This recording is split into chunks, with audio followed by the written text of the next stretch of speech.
Hey y'all, I'm Cruz and you are watching a SCAD Crash Course. This week we'll be discussing the censorship in American education, more specifically the banning of controversial books and the endless amount of edits that are made every single year to our history books. So unless you're living under a rock, you might have heard of the countless legislations being passed all across the US regarding the desensitization of many subjects like race, sex, gender identity, and sexual orientation. For example, a bill is trying to pass in Florida called Don't Say Gay.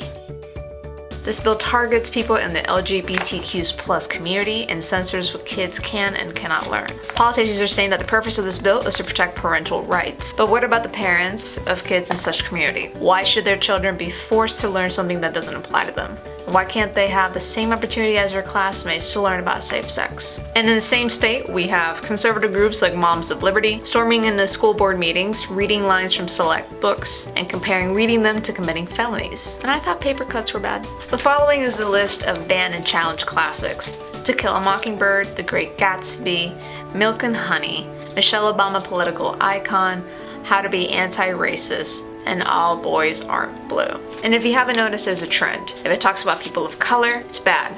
If it talks about gender identity, it's bad. If it makes a politician even the slightest bit uncomfortable, it can't be taught.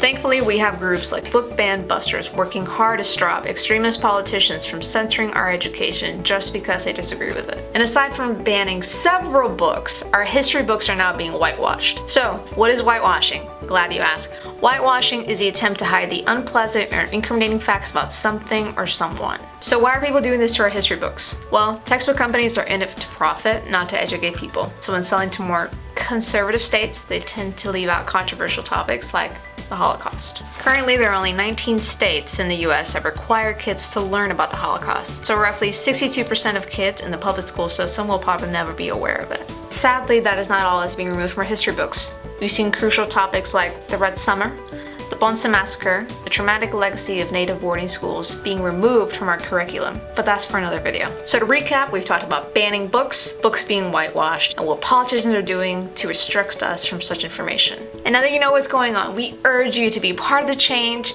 and stay updated on all current events regarding this topic by clicking on the links in our description box below. Alright, that's all I have for you today. Bye guys!